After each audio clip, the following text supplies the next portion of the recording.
Good morning, Marlene. How are you feeling today? And tell me, did you like the beef and bean chili I brought over for you yesterday? I made it extra spicy, just the way you like it. Good morning, Mom. I'm feeling about as well as I can be, being as far into my pregnancy as I am. And, about the chili you brought over yesterday, I'm really sorry, but ever since I got pregnant, my stomach just can't handle anything spicy. I wasn't able to eat any of it. What? You didn't eat it? Yeah, like I said, recently it's been so bad that if I just smell something spicy, my stomach starts to churn. I have enough stomach trouble with morning sickness, so I decided I would hold off on spicy stuff until after the baby is born. Of course, after that, I'll have to wait until I'm done breastfeeding. Ugh, it's really the worst not being able to eat all my favorite spicy foods. But that son of yours sure loves his mother's cooking. He ate 3 bowls of it. He asked me to tell you it was delicious and feel free to bring another pot over anytime. Marlene, do you have any idea how long I worked on that pot of chili for you? I slaved all day over a hot stove to bring you one of your favorite foods. And you couldn't even eat one single solitary bite? I've been pregnant multiple times before. I've never had that sort of reaction to spicy food. Did I do something to offend you, Marlene? Is that why you refuse to eat my chili? No, Mom, that's not it at all. I really wanted to have some. I love your chili. It's just, well, apparently this baby doesn't want me eating anything spicy, so I'll just have to bear with it for a while. I even made a special trip out to the store to get the brand of chili powder that you like. I had other chili powder on hand. I got in the car and drove all the way into town, specifically to make you happy. And I'm really grateful for that. Really, I am. And like I said, Tom loved the chili, and I know it must have been fantastic. I must have gotten the recipe wrong. I'll bet the truth is you did eat the chili and hated it, and you're just making the story up about giving up spicy foods to protect my feelings. Oh heavens, no, please don't think of that of me. I tell you what, would you like to talk to Tom personally? He'll be able to confirm both the facts that I've been giving up on spicy foods and that your chili was delicious. I'm sorry to have troubled you. I tried my best to please you, but I guess it just wasn't good enough. Oh, no, Mom, I'm so sorry. I never wanted to make you feel this way. I feel awful. Don't be, it's my fault. I may have made the chili especially for you, gone out to the store especially for you, and spent all day getting all the spices in exactly right amounts for you. But I failed. Forgive me, dear. I'll never darken your doorstep with my sloppy cooking ever again. Mom, I'm so sorry. Tell you what, after the baby is born, I can give them a bottle for a while, and that way I won't have to worry about the spiciness coming through you in my breast milk. So we can whip up a big pot of your delicious chili, and we can have a big chili party at our house. We can invite all the rest of the family if you'd like. Wouldn't that be fun? I don't think you'll have time to be organizing any parties for some time, dear. Remember, you're going to be the mother of a newborn baby. Ah, right. I suppose I might have had a bit of a hard time taking care of the party and the baby. Well, in that case, I'll have you make me a pot of chili again once things have settled down around here, okay? All right, fine. Speaking of which, you're due to give birth before too long, aren't you? If I recall correctly, you should be about 2 weeks out, yes? Yep, that's right. I'm a combination of really nervous, really excited, and really ready to get this baby out of my belly. And, well, I guess it's also a little scary to give birth, but I know the clinic I'm going to is one of the best around. It's the one that Monica told me about. My daughter, Monica? Yeah, she told me that all her friends in the area put that clinic as their first choice when they said to give birth. That girl is such a sweetheart, isn't she? Totally. And she's also absolutely brilliant. I learned so much about pregnancy and giving birth from just talking to her.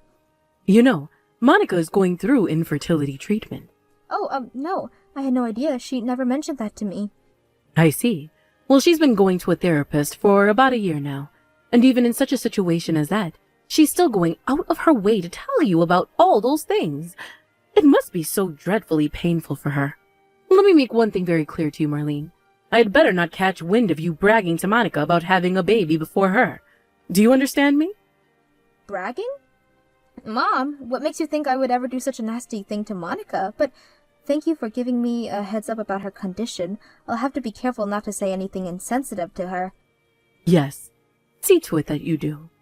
She may seem like a bright and cheerful girl, but she's got an awful lot on her mind right now. Not to mention, she and her husband have been married for much longer than you two have. This has to be an awful lot of pressure on her. I'll bet her husband's parents are just as anxious to have grandchildren as I am. I've always thought that Monica would be the first one to have a baby. I can't say that I'm not a little bit disappointed. I'm sorry. I didn't mean to hurt anyone. It just, happened. Oh, goodness gracious, there I go again. Well, there's nothing for you to worry about, dear. It's not your fault at all. I'm terribly sorry about the chili. I'll bring you a pot of some chicken noodle soup next time. And don't worry, I won't put anything spicy in it. Not even pepper. Thanks so much, Mom. You're a great cook, so I would be excited for anything you want to make for me. Now, you may be pregnant, but there's no excuse to lay around all day stuffing your face, you hear me? You need to make sure you get your exercise. I read in a magazine the other day that doing jumping jacks can be good for blood flow to the baby. Jumping jacks? Sorry, Mom, but with my belly as massive as it is right now, I don't think I'll be able to handle those. Not to worry, dear. I read it in a magazine. It has to be good advice. Be sure to give it a try, and sooner rather than later. Your baby is counting on you.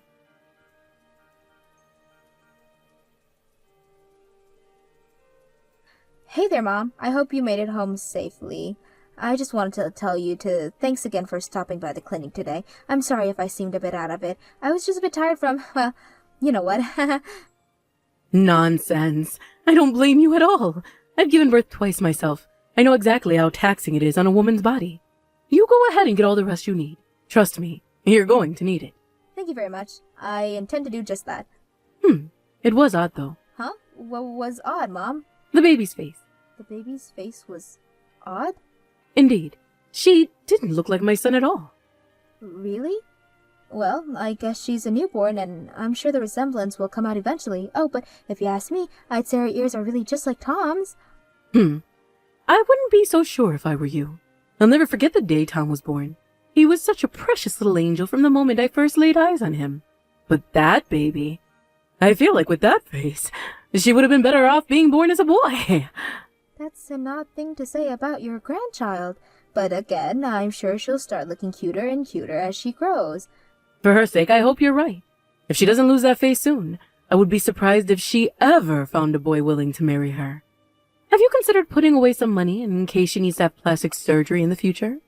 If she's still that ugly by the time she's a teenager, you'll want to act as soon as possible. And plastic surgery can be expensive. Okay, Mom, really, that's enough. How can you be talking like this about your own granddaughter? Both me and my husband love her with all our hearts and think she's the most beautiful thing we've ever seen. So please stop talking about our daughter that way. It's incredibly hurtful. What's the big deal? I'm just giving my honest opinion. Everyone's entitled to have their own opinion, aren't they? And I've got the right of freedom of speech, haven't I? You are more than free to think whatever you want about me, my husband, or our daughter. However, you also have a responsibility to watch your mouth and not make awful and unnecessary comments. My oh my, Marlene. I had no idea you had this kind of personality. Are you showing me who you really are now that you've popped the baby out? You sound like you're in the early stages of becoming a controlling, overprotective parent. I'm even more nervous about that girl's future now. I'm sorry, are you the only person entitled to say what they think around here? I always thought you were a good, submissive little girl. But now that you've given birth, all of a sudden you think you have the right to be giving me orders. If this is how you act around your betters, just imagine what an awful personality you're going to pass on to your daughter. When you married my son, you vowed to never talk back to me about anything. That's what it means to be a good daughter-in-law. I made my vows to my husband. I don't recall making any promises regarding you, especially not any promises to sit back and allow you to hurl hateful, hurtful comments about my newborn daughter. Oh, you're just being overly dramatic now. I haven't said anything hateful or hurtful. All I did was say the truth. You've got no business getting angry at me for that. Well then, I see this is how you're gonna be. Thank you for making it very clear to me what kind of person you are, Mom. Excuse me? I don't like your tone, Missy. What was that supposed to mean? If you got something to say to me, then say it. I'll pass. There's absolutely nothing positive that can come out by continuing this conversation. And now we see you for what you truly are, Marlene. It's just as I thought all along. You've got no business raising a child. You don't know the first thing about respect. I don't want to hear any lectures about respect from you, Mom. You can think whatever you want about me, but I know exactly the kind of mother I'm going to be. I will love this girl with all my heart and soul, and I will never say anything to her as hurtful as what you just did. You silly little girl. Don't you realize who you're talking to? I'm a mother of 2 children, and I say that you're not fit to be a mother. I'm an expert on mothering, and don't they all say to follow the experts these days? Oh, mercy. Why did you get pregnant instead of Monica? What to do? I suppose at this point, the only thing I can do is ensure the child is raised well in a loving home. With you taking care of her, I doubt she'll live to see her first birthday. I don't believe you. How dare you talk to me like that? Oh my goodness me. Did I say that out loud? Sorry, the little thought was supposed to stay in my head. You could forget I ever said it.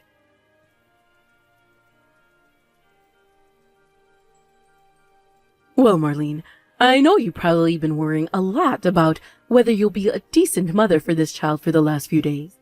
But good news! You won't need to worry about this child any longer. Better luck next time. What? What are you talking about? Don't tell me you still haven't noticed. What on earth are you doing right now anyway? I just got done eating dinner and I was about to walk back to my room to lay down for the night. I'm probably gonna regret saying this, but why do you ask? Ah, so then you wouldn't know yet, would you? I was just confirming something, that's all. You see, I've taken the liberty of removing your child from your custody. What?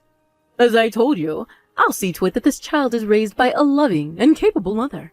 My daughter, Monica. So your work is done here. If you'd like another shot at raising a child, you'll just have to have another. Wait, this isn't making any sense. You removed my daughter from my custody? But my baby is right here with me. She hasn't left my side all day. Whose baby did you take? Huh? But that's impossible. I have your baby right here.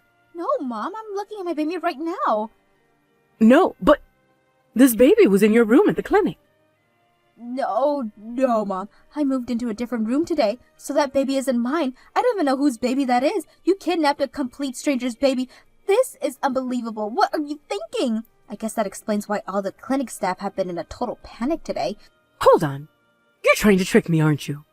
Bring that baby back to the clinic this instant. The police have already been called. They're talking to the head nurse right now. I'll go ahead and tell them what's going on. Oh my God, I can't believe this is happening. Marlene, if you're bluffing to get me to give you your baby back, tell me right now. It's not a bluff. You kidnapped a baby, a newborn baby. I can't imagine what that poor mother and her family must be going through right now. Please, Mom, I'm begging you, bring that baby right back now. You can't fool me. There's no way there are 2 babies in that clinic as ugly as yours. I'm not going to fall for your stupid little trick. I'm going straight to Monica's house. You will never see this baby ever again.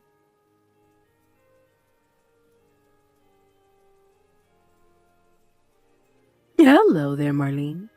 Do you happen to have a moment to talk? Huh? Mom, is that you?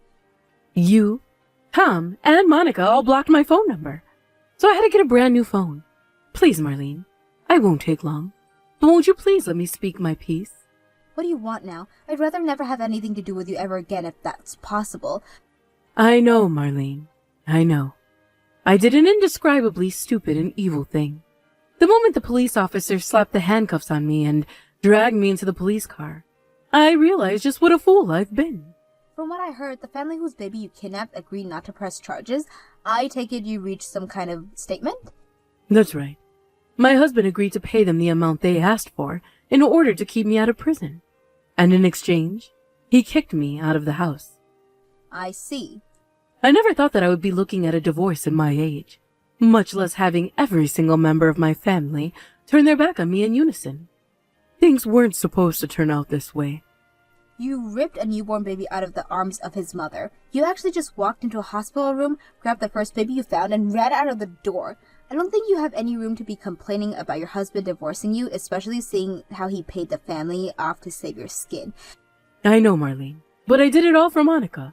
Don't you dare try to blame Monica for this. She would never have wanted any part of this insane scheme you came up with. This is all your fault.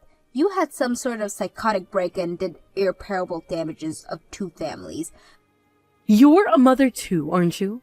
Surely you can understand the desire to go to any and all lengths for your child. I wanted nothing more than Monica to have a child of her own. She deserved to have a baby to hold, love, and nurture. Yes, Mom. Monica wants children, her own children. She's been working so hard for over a year now, precisely in order to have her own children, and what you did was a massive slap in the face for her and everything that she's been through. I know. Monica already told me that. She told me that I'm the worst mother in the world and that she hates me, and that she's disowning me as her mother. Yeah, I'll bet she did. Marlene, what should I do now? None of them will listen to me. I've tried apologizing to my husband and my 2 children, but they won't forgive me. They won't even listen to a word I say. That's completely understandable, given the terrible things you did. But anyways, why do you think contacting me would go any differently? I'm just as angry at you as any of them are. I thought the fact that I blocked your phone number would be enough for you to take the hint. It's just, I feel like in all of this I've hurt you the most. I felt so terrible. I thought that unless I got the chance to properly apologize to you, the guilt would drive me insane. Don't bother. You're far too late to apologize for what you did. I will never forgive you, and once this conversation is over, I will never be speaking to you ever again. Please, Marlene, don't be that way. After all the time we've shared together, don't you remember when we talked about having a chili party after you gave birth? I was only being nice to you because you were my mother-in-law. Did you really think I didn't notice what a passive-aggressive jerk you were being to me even before I gave birth? Well, you spent over enough chili to feed 10 people, despite knowing that I can't eat spicy food right now. And you told me to do jumping jacks 2 weeks before my due date? Are you freaking out of your mind? But I was really just trying to help you. Yeah, I'm sure you were trying to help me. Give birth prematurely, that is. Oh, and it's not just the chili. You've gone out of your way to cook food for us that you know I can't eat. I lost track of how many times you sent us over those 40-piece sushi platters. Pregnant women can't eat raw fish, not to mention all the meat you sent us was cooked, just a little bit raw. Chicken, pork, beef, everything. Combined with the way you acted to me right before the birth, I got the message loud and clear. You were furious that I was pregnant and Monica wasn't. Admit it. I'm sorry. It's just, whenever I saw your stomach getting bigger, I thought about how difficult things were for Monica, and I just snapped. My maternal instinct took over, and I started acting like some kind of feral animal. The same thing happened when I took that baby. But now that you're a mother too, you understand, don't you? You'd be willing to do anything for your child. I mean, yeah, I'd be willing to do anything for my daughter, but unlike you, for me, the word anything doesn't include literal crimes. I would never hurt people as much as you have and try to justify it by saying it's all for my daughter's benefit. Yes, and I've seen the error of my ways. I'll never do anything to hurt you or your daughter ever again. In fact, I want to be the best mother-in-law and grandmother that I could possibly be. Don't tell me. So please, I'm begging you. Can't you please let me live with you for a little while? I'm sure that my husband will forgive me before too much longer. I knew that where this was going. How shameless can you possibly be? And how much of an idiot do you think I am? I already made myself clear. I will never forgive you for what you've done. How can you say that? We're both mothers, right? Now that we've both given birth, I thought for sure you'd see things from my point of view. There's no point of view that makes it suddenly okay to kidnap a newborn baby and try to cause a miscarriage. But I already apologized for that stuff. Yeah, you gave me your self-serving apology that was immediately followed by begging me for help. I'm not going to work, Mom. How many times do I need to tell you? It's not going to work, Mom. How many times do I need to tell you? I will never forgive you, ever. But I don't have anywhere else to go. I'm homeless. My husband made me sign an agreement to give up any claims to alimony or asset division in the divorce when he paid off that family for me. And this is all your own fault. Please, Marlene. I know that I've done something utterly unforgivable, but I will never do anything of that sort again. I've changed. I'm not going to say this. I'm only going to say this once, so listen up.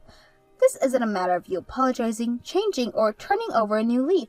Both me and your son have made it crystal clear to you that there is nothing you could ever do to make this right with us. You tried to kidnap our daughter from my hospital room.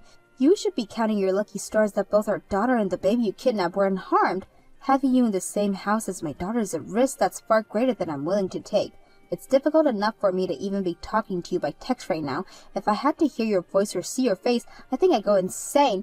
I'm truly, genuinely, profusely sorry, Marlene. Stop wasting your time. It's time for you to go and deal with the consequences of your own actions. But think about it, Marlene. This is your first child. Taking care of a newborn is a lot of work, dear. And I just so happen to be an expert in the field of childcare, having raised 2 myself. I think you'll be glad to have me around to help. I have both my husband and Monica around to help me. You're not needed. Even if I was still completely alone, though, I still wouldn't want you anywhere near my child. I'd be too terrified of the negative influence you have on her. Why, Marlene? Why won't you forgive me? Mom, both Tom and Monica have made it very clear to you, haven't they? You're the worst mother in the entire world. You can take their word for it. They're both experts in being raised by terrible mothers. My in-laws got divorced not too long after that. My mother-in-law tried to fight it, but since there was no way she could come up with the money to pay off of the other family herself, it was either get divorced or go to the jail for a very long time, and she chose the former. The first place she ran for help was Monica's house. However, when she refused to take no for an answer, Monica called the police on her, and she hightailed it away from there when she heard the sirens. And that was the last any of us ever saw of her. I have no idea where she is or what she's doing right now, but I think we can all be confident that she's having a very rough time of things. As for my husband and I, we decided that continuing to live at an address that his mother knows was too dangerous, so we ended up moving. I'm obviously very busy taking care of my house and my newborn daughter, but my husband, sister-in-law, and father-in-law are all incredibly helpful. Oh, and I have more good news. A few months after Tom's mother disappeared, Monica found out she was pregnant. And now it's going to be my turn to pay her back with all the help that she gave me during my pregnancy.